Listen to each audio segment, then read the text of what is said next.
Common alibay mo, kaya ka hindi makapagsimula magnegosyo. Ikaw yung ang dami mong alibay sa sarili mo, kaya hindi mo maumpisa-umpisahan yung negosyong nasa isip mo. Sa video na to, pag-uusapan natin yung mga bagay na idinadahilan mo na nagiging alibay na lamang para hindi mo magawa yung negosyong nasa isip mo.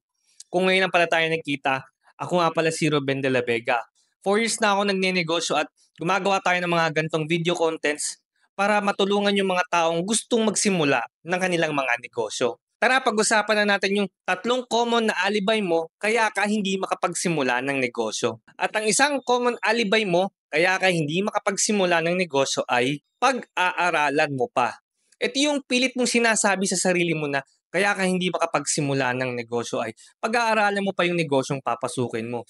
Pero ang totoo niyan ay meron ka ng konting kaalaman dun sa negosyong gusto mong pasukin. Ang problema ay kakaaral mo dyan sa gusto mong pasuking negosyo ay napaparalyze ka na lang kakaaral. Hindi ka na makapagsimula dahil feeling mo sa sarili mo lagi na lang kulang yung kaalaman mo para simulan tong negosyo na to. Pero ang katotohanan sa mundo ng pagnenegosyo, yung konting kaalaman na meron ka ay makakatulong na sa'yo para simulan yung negosyong nasa isip mo. Dahil sa pagnenegosyo, kailangan mo munang simulan tsaka mo ito aaralin.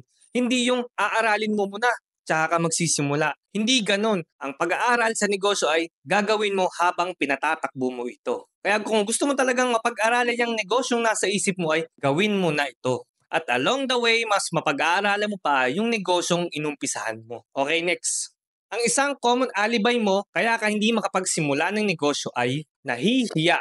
Marami sa atin ay nahihiya tayong magsimula ng negosyo dahil nahihiya tayong makita ng ibang tao na nagbebenta tayo. Kagaya ko dati, may pakiramdam ako na pag nagbebenta ako parang nakakahiya. Sa hindi malamang dahilan ay ba't ganun tayong pag nag-uumpisa tayo na pag nagbebenta tayo ay parang nakakahiya. Parang may mali sa atin. Parang feeling natin nakatingin sa atin yung ibang tao at i-judge nila tayo pag meron tayong ibinebenta. Na sa mundo pala ng pagnenegosyo, pagbebenta ang pinakamahalaga. Dahil kung wala kang benta, malulugi ang negosyo mo. Kaya yung alibay mo na nahihiya ka, hindi yan po pwede sa pag-uumpisa ng negosyo. Kailangan mo lakasan ng loob mo at alisin mo yung hiya mo. Ang nakikita ko kasing problema ay iniisip natin yung ibang tao kung ano yung sasabihin nila pag nagbenta na tayo. Ang mali sa pag-iisip natin na yun ay sa totohanan lang, wala naman silang pakialam sa atin eh. Wala silang pakialam sa atin kahit ano ang gawin natin. Magkakaroon lamang naman sila ng pakialam sa atin pag nakita na nila na yung ginagawa natin ay nagkaroon na ng bunga. Kung papansinin mo, lahat naman ng gawin mo, wala namang pakialam ang ibang tao eh. Kaya bakit ka mahihiya? Ang isipin mo lang, gagawin mo to para sa sarili mo. Para magawa mo na yung pangarap mo makapag-umpisa ng negosyo. Kaya tandaan mo, alisin mo na yung hiyang alibay mo at gawin mo na yung dapat mong gawin. Okay, next. Ang isang common alibay mo kaya ka hindi makapagsimula ng negosyo ay hindi pa ready.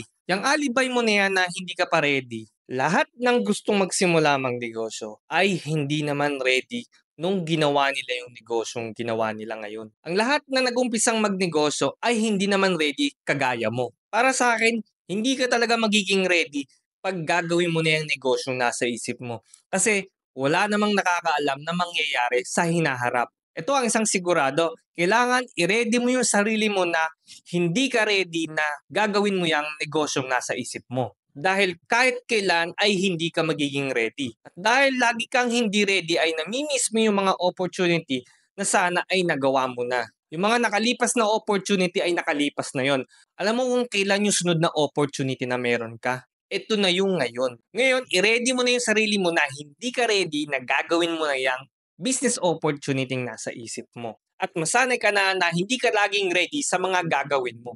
Ginagawa nga pala natin yung mga gantong videos para makatulong dun sa mga taong gustong makapagsimula ng kanilang negosyo. Ang kalaban kasi natin dito ay yung ang dami nating alibay, ang daming dahilan sa isip natin para hindi makapagsimula ng negosyo. Na lahat naman pala ng nasa isip natin na yun ay ma-overcome natin. Naniniwala kasi ako na tayong ordinaryong Pilipino na lumaki sa mahirap na pamilya na wala namang mayamang magulang na nagturo sa ating magnegosyo na tayo din, meron din tayong chance na umasenso, gumanda ang buhay sa pamamagitan ng pagnenegosyo. Kaya ikaw na nangangarap na umasenso sa buhay sa pamamagitan ng negosyo, kaya mo yan. Basta umpisahan mo lang. Bale hanggang dito lang ang video na 'to.